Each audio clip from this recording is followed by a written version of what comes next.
சிம்மம். சிம்மராசி அன்பர்களே, சகோதர வகையில் எதிர்பார்த்த காரியம் வீண் அலைச்சலையும் செலவுகளையும் கொடுத்தாலும் சாதகமாக முடிந்துவிடும். மனதில் அடிக்கடி குழப்பம் ஏற்படக்கூடும். சிலருக்கு எதிர்பாராத பணவரவுக்கு வாய்ப்பு உண்டு. நண்பர்கள் உதவி கேட்டு வருவார்கள். சிலருக்கு அக்கம் பக்கத்தில் இருப்பவர்களால் தர்மசங்கடமான நிலைமை ஏற்படும். சந்திராஷ்டமம் இருப்பதால் உங்களை அறியாமலேயே தாழ்வு மனப்பான்மை தலை தூக்கும். உறவினர் முன்கோபத்தால் பகை உண்டாகும். வியாபாரத்தில் வாடிக்கையாளர்களின் எண்ணிக்கை குறையும். உத்தியோகத்தில் அதிகாரிகளால் அலைக்கழிக்கப்படுவீர்கள். சகிப்புத்தன்மை தேவைப்படும் நாள். அதிக வேலை உள்ள நாளாக இருந்தாலும் உடல் நலம் நன்றாக இருக்கும்.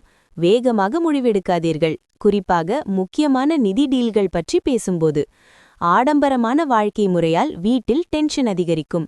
எனவே இரவு தாமதமாக வருவது, பிறருக்காக அதிகம் செலவு செய்வதை தவிர்க்கவும். தெளிவாக புரிந்து கொள்வதன் மூலம் மட்டுமே உங்கள் மனைவிக்கு நீங்கள் உணர்ச்சிகரமான ஆதரவை அளிக்க முடியும். இன்று உங்கள் ஓய்வு நேரத்தில் நீங்கள் அடிக்கடி நினைக்கும் இதுபோன்ற செயல்களை நீங்கள் செய்வீர்கள். ஆனால் அந்த வேலைகளை உங்களால் செய்ய முடியவில்லை. நீங்கள் திருமணத்துக்கு முன் ஒருவரை ஒருவர் கவர செய்த விஷயங்கள், காதலித்த அந்த இனிமையான நாட்களை இன்று நினைவு கூர்ந்து மகிழ்வீர்கள். உங்களுக்கு அதிக ஓய்வு நேரம் இருக்கும்போது எதிர்மறை எண்ணங்கள் உங்களை மேலும் தொந்தரவு செய்கின்றன. எனவே நேர்மறையான புத்தகங்களை படியுங்கள், பொழுதுபோக்கு திரைப்படத்தை பாருங்கள் அல்லது நண்பர்களுடன் நேரத்தை செலவிடுங்கள். மகம். விழிப்புடன் செயல்பட வேண்டிய நாள்.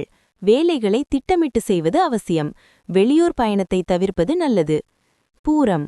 சந்திராஷ்டமம் தொடர்வதால் மனதில் ஒருவித பயம் தோன்றும். எதிர்பார்ப்பில் தடை உண்டாகும். தேவையற்ற பிரச்சனை தேடி வரும். உத்திரம் 1. புதிய முயற்சிகளை தவிர்ப்பது அவசியம்.